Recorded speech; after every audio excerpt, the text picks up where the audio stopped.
ආයුබෝවන් ළමයි අපි මේ වීඩියෝ එක කරන්නේ ඔයාලට අපේ මේ පාර 2026 දරුවන්ට පැවැත්වෙන මේන් රිවිෂන් එකයි පේපර් ක්ලාස් එකයි කියන පොඩි දැනුවත් කිරීම කීපයක් ඔයාලට ලබා දෙන්න. එතකොට අපි රිවිෂන් එක පටන් ගනිද්දී අපි මේකට කියන්නේ golden 6 රිවිෂන් කියලා. ඇයි එහෙම කියන්නේ? මොකද ළමයි අපේ තියෙනවා මේ වැඩපිළිවෙලක්. ඒ වැඩපිළිවෙලේ මේන් ස්ටෙප් අපි 6කින් තමයි සම්පූර්ණ රිවිෂන් එකම අදගෙන යන්නේ. හරිද? එතකොට අපේ බේසික් එක එහෙම නැත්නම් ෆවුන්ඩේෂන් එක විදිහට යන්නේ the nucleus කියලා ටියුට් එකක්. හරිද? එතකොට මේ the nucleus කියන ටියුට් එක අපි ටියුට් 34කට මුළු අවුරුද්දේ මාස 8ම 34කට බෙදලා සම්පූර්ණ විෂය නිර්දේශය ඔයාලට තියෙන කාලච්ඡේද වලට අනුව හරිද? කාලච්ඡේද වලට අනුව නිකන් ඔහේ ප්‍රශ්න දාලා නැහැ. කාලච්ඡේද වලට අනුව ප්‍රශ්න එකතු කරලා අපි ටියුට් 34ක් හදලා තියෙනවා. අපේ ෆවුන්ඩේෂන් කෝස් එක විදිහට මෙන්න මේ ටියුට් එක තමයි යන්නේ. මේකේ MCQ 50ක් තියෙනවා, ව්‍යුහගත ප්‍රශ්න 4ක් තියෙනවා, එසේ ප්‍රශ්න 5ක් තියෙනවා. එතකොට අපි ප්‍රශ්න විදිහට තමයි සාකච්ඡා කරන්නේ. එතකොට ප්‍රශ්න විදිහට කියන එකෙන් අදහස් වෙන්නේ නැහැ අපි ප්‍රශ්නයක් සාකච්ඡා කරනවා කියන එක. අපි රිවිෂන් එකේදී සම්පූර්ණ තියරි කොටස උගන්වලා අපි නෝට් එකක් අර තියරි පන්තිය වගේ නෙවෙයි කරන්නේ. සම්පූර්ණ ඒ අදාළ තියරි කොටස උගන්වලා ඒ අදාළ ප්‍රශ්න වලින් සාකච්ඡා කිරීමක් තමයි කරන්නේ. කියන්නේ ප්‍රශ්නේ ලියවනවා. හරිද? එතකොට අපිට ප්‍රශ්නත් කෙරිලා සම්පූර්ණ තියරි ටිකත් කෙරිලා. නැතුව අපිට අර තියරි පන්තියක අවුරුදු 2කමාරක තියෙන දේ අපිට එකපාරින් ඉවර කරන්න බෑනේ. දැන් මම නම් දැකලා තියෙනවා මේ මාස 5න් සම්පූර්ණ සිලබස් ඉවර කරනවා. එහෙම ළමයි සිලබස් ඉවර කරන්න බෑ. හරිද? මොකද අපිට තියෙන්නේ අවුරුදු 2කමාරක කාලයක් තියෙනවා සම්පූර්ණ සිලබස් එක ඉවර කරන්න. එතකොට අපි කොහොමද මාස 8කින් සිලබස් එක ඉවර කරන්නේ? ඒක ලොකු ප්‍රොසෙස් එකක්. ඒ නිසා අපිට තියරි පන්තියක වගේ නෝට් ලියව ඉන්න බෑ. අපි කරන්නේ සම්පූර්ණ තියරි කොටස ඔයාලත් එක්ක ඩිස්කස් කරලා ඒකට අදාළ ප්‍රශ්න ටිකට උත්තර ලියන එක තමයි කරන්නේ. ඊට පස්සේ ළමයි අපේ වැදගත්ම ටියුට් එකක් තමයි මේ MCQ master කියන ටියුට් එක.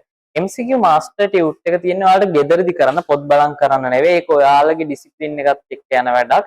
MCQ master එක අපි MCQ master 34ක් තියෙනවා. ඒ 34 තියෙන ළමයි MCQ ප්‍රශ්න 50ක්. ඒ MCQ ප්‍රශ්න 50ක් පට්ටම අමාරු දඩ ප්‍රශ්න 50ක් තියෙන්නේ.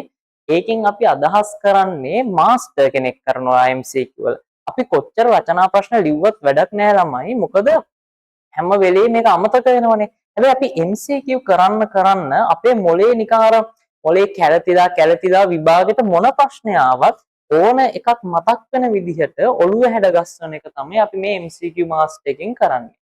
මේක ළමයි අපි මේ සතියේ එකක් දෙනවා ඊළඟ සතියේක ඩිස්කස් කරනවා. මේ සතියේ එකක් දෙනවා ඔයා ගෙදරදී දෙනවා ඒක ඩිස්කස් කරනවා. හරිද? ඒ විදිහට තමයි MCQ මාස්ටර් එක යන්නේ. ඊට පස්සේ අපේ රිවිෂන් එකේ ඊළඟ වැඩක් තමයි මොනි රිලැක්ස් කියන එක.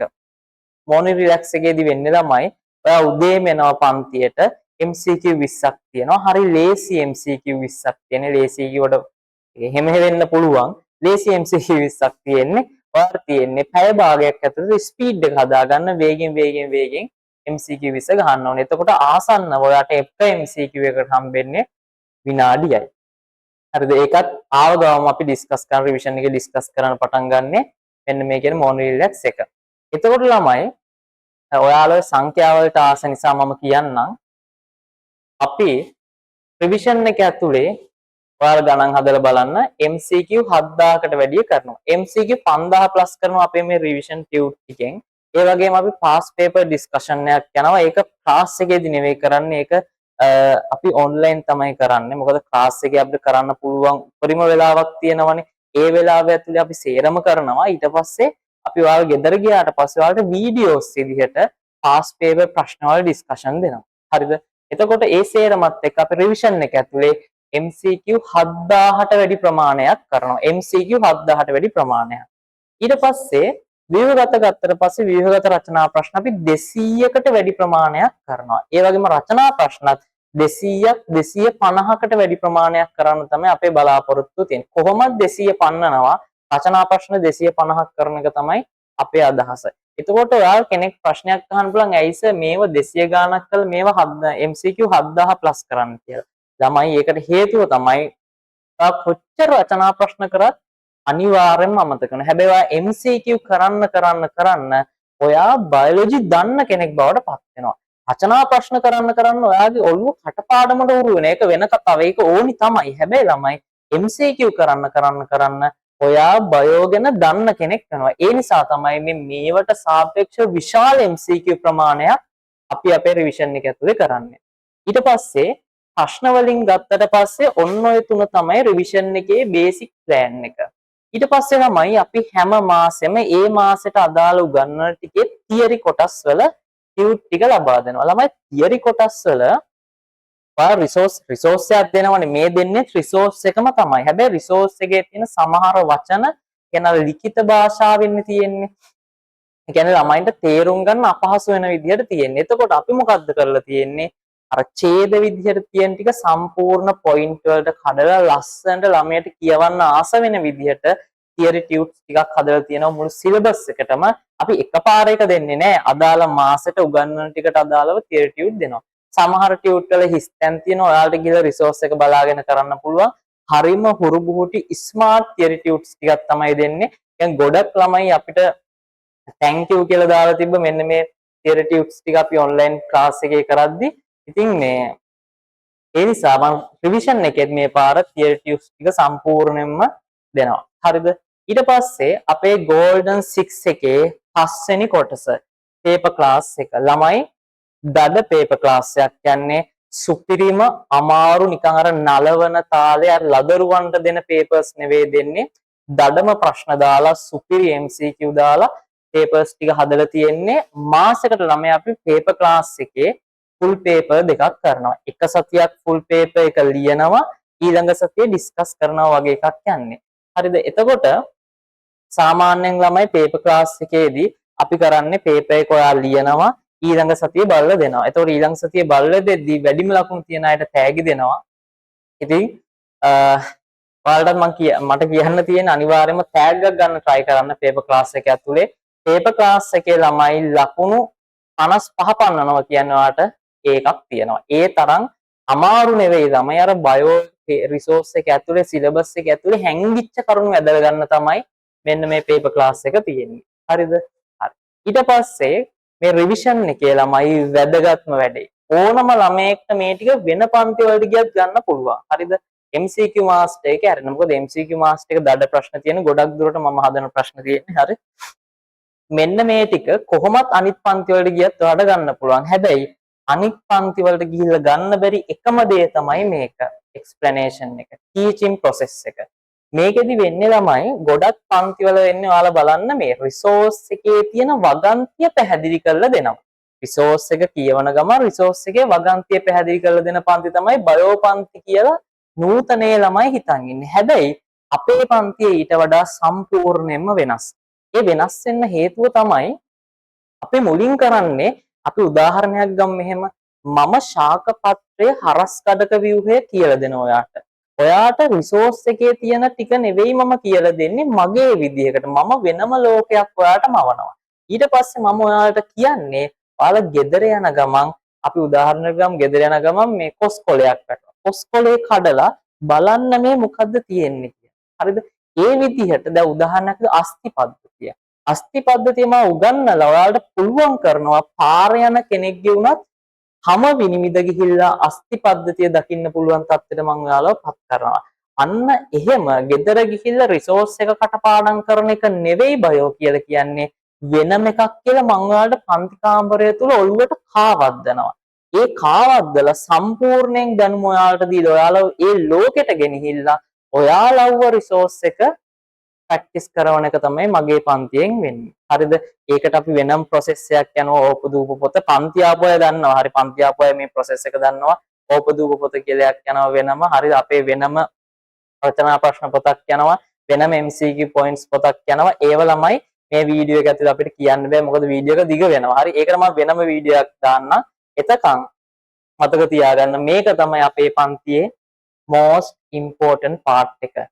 හරිද? මේ ටික ඔයාලා මොන පන්තියකට ගන්න පුළුවන්. හැබැයි ටීචින් process එක කියන එක ඔයාලගේ ඔළුව හදන process එක වෙන්නේ මෙන්න මේ පන්තිය තුළ විතරයි. හරිද? හරි. බේසික් විදිහට ඔන්න ඔය ටික තමයි රිවිෂන් එකේ වෙන්නේ. හරිද? මේ ටික මම කිව්ව ළමයි හරි ආසෙන් දැන් ගොඩක් අය වීඩියෝ දානවා 7000+, 10000+. ඔන්න අපේ පන්තියෙත් ඔන්න ඔය ටික වෙනවා. අපිට ඒක ලොකු දෙයක් නෙවෙයි. හරිද? අපිට ඒක ලොකු දෙයක් නෙවෙයි. අපි ඒක කොහොමත් කරන දෙයක්. ඒ නිසා මෙන්න මේක තමයි අපේ රිවිෂන් එකේ බේසික් ප්ලෑන් එක. ඊට පස්සේ පන්තියට සහභාගී වෙන්න ඕනි කෙනෙක්ට කොහොමද පන්තියට සහභාගී වෙන්න පුළුවන්. හරිද? හරි. එතකොට ළමයි අපේ පන්තිය ෆිසිකල් ඔන්ලයින් විදිහට දෙආකාරයෙන්ම තියෙනවා. එතකොට ඔයාලට භෞතිකව පන්තියට සම්බන්ධ වෙන්න ඕන නම් ඔයාලා එන්න ඕනි ඇඹිලිපිටිය වික්ටරි කොලෙජ් ආයතනයට. මේ දෙසැම්බර් 7 වෙනිදා අපි ක්ලාස් එක ස්ටාර්ට් කරනවා උදේ 8ට. පළවෙනි දවසෙන් පස්සේ අපේ ක්ලාස් එක තියෙන්නේ 7:30ට. හරි මුල් දවසේ ළමයින්ට එන්න ප්‍රශ්න එහෙම වෙන්න පුළුවන් නේ. හරිද? එතකොට පළවෙනි දවසේ උදේ 8ට තිබ්බත් ඊළඟට අපි පටන් ගන්නෙ 7:00ට. එතකොට ළමයි ෆිසිකල් පන්තිය ඔච්චරයි. හැබැයි ෆිසිකල් වෙන ළමයින්ටත් ළමයි අපි ඔන්ලයින් ඇක්සස් එකක් දෙනවා. අපේ වෙබ්සයිට් එකේ ඔන්ලයින් ඇක්සස් එකක් දෙනවා. එයාට ලයිෆ් ටයිම් අපේ වීඩියෝස් බලන්න පුළුවන්. ලයිෆ් ටයිම් අපි ක්විස් දානවා. හරිද? එතකොට ඒවත් එක්ක සෙට් වෙන්න පුළුවන්. ඊට පස්සේ ඔයාලගේ වෙබ්සයිට් එකේ ඔයාලගේ ඩ්‍රෝවින් chart එකක් යනවා. එතකොට අපිට ඒකෙන් ඔයාව අපි මොනිටර් කරනවා. ඔයා මොන තත්ත්වෙද දැන් ඉන්නේ, ඔයා වැඩ කරන්න ඕනිනේ කියන එක. ඊට පස්සේ ඒ වගේ යම් කිසි මට්ටමක ඒ ළමයා අඩුනොත් එහෙම අපි ආ වෙනම පෞද්ගලිකව කතා කරලා කොහොමද වැඩ කරන්න ඕනි ඒ දේවල් බලනවා. ඊට පස්සේ අපේ වෙනම කණ්ඩායමක් ඉන්නවා. එතකොට ඒකෙන් පුළුවන් අපිට ඔයාලට අනිත් විෂයන් දෙකටත් උදව් කරන්න. මොකද බයෝ ගොඩක් ළමයි අපේ පන්තියේ ළමයින්ට බයෝ පුළුවන්. හැබැයි අනිත් දෙක පොඩ්ඩක් ඩවුන් වෙලා තියෙනවා. ඉතින් ඒ දරුවන් අපි ඉහළට ගන්නත් ඕනි කොහොම හරි. ඒ දේවලුත් අපි බලනවා. ඊට පස්සේ අපේ මේ ඔන්ලයින් සහභාගී වෙන්නේ. ඔන්ලයින් සහභාගී වෙන්න ළමයි මේ ඒක ආකාර දෙකකට පුළුවන්. ඔන්ලයින් සහභාගී වෙන්න නම් ඔයා ඇඹිලිපිටිය නගරයේ ඉන්න දරුවෙක් නම්, ඇඹිලිපිටිය නගරය කියලා කියන්නේ ටවුමේ ඉඳන් කිලෝමීටර් 40ක අරයකින් ඉන්න දරුවෙක් නම් ඔයාට සම්බන්ධ වෙන්න පුළුවන් victorycollege.lk කියන වෙබ්සයිට් එක හරහා. එතකොට ඒක සම්බන්ධයෙන් ඔයාලට එතකොට ටියුට් ටික ගන්න වික්ටරියකට එන්න පුළුවන්, පේපර් ක්ලාස් එකට වික්ටරියට එන්න පුළුවන්, මේ දේවල් කරන්න පුළුවන්. හැබැයි අපේ පේපර් ක්ලාස් එක වික්ටරි කොලෙජ් එකේ ඇවිල්ලා ලියන්නේ නැති දරුවෙක්. හරිද? ඒ කියන්නේ පේපර් එක වික්ටරි කොලෙජ් එකේ ඇවිල්ලා ලියන්නේ නැති දරුවෙක්ට අපේ වෙනම වෙබ්සයිට් එකක් තියෙනවා නිදුල ජයවික්‍රම බයොලොජි edu.lk කියන එක. අන්න ඒක හරහා ඔයාලට අපිත් එක්ක සම්බන්ධ වෙන්න පුළුවන්. එතකොට ටියුට් ටික සම්පූර්ණයෙන්ම ඔයාලට ගෙදරට කුරියර් වෙනවා. ඒ ටික සම්පූර්ණයෙන් බලා ගන්න. ඒ වගේම පේපර් එකත් ඔයාලා ඔන්ලයින් විදියට අපිට සබ්මිට් කරන්න පුළුවන්. ඒ වැඩ ටික හදලා තියෙන්නේ. ඊට පස්සේ ඔච්චරයි ඉතින් කියන්න තියෙන මහා ලොකු දෙයක් නෑ. රිවිෂන් එක දඩ රිවිෂන් එකක්. හරි? කියව ඉන්නේ නෑ. අපි වැඩ විතරයි. හරිද? ඒ වගේම ආතල් රිවිෂන් එකක්. ගොඩක් බයෝ පන්තිවල ළමයි නිදාගත්තට අපේ පන්තිවල බයෝ පන්තිය ළමයි නිදාගන්නේ නෑ. හරිද? හරි. එහෙනම් මේක තමයි දැනුවත් කිරීම. අපි හැමෝම දෙසැම්බර් 7 වික්ටරි කොලෙජ් එකට සෙට් වෙමු. අනිත් අය බදාදා ඔන්ලයින් බදාදා යන්නේ. බදාදා ක්ලාස් එක උදේ 7:30ට. බදාදා උදේ 7:30ට ඔයාලගේ කාමරයට මම එන්නම්. හරිද? කාමරයට එන්නම් කියලා කියන්නේ මේ කාමරයට එනව නෙවෙයි. ඔයාලගේ ෆෝන් එකට මම එන්නම්. එහෙනම් හැමෝටම good luck. ආයුබෝවන්. සුබ දවසක්.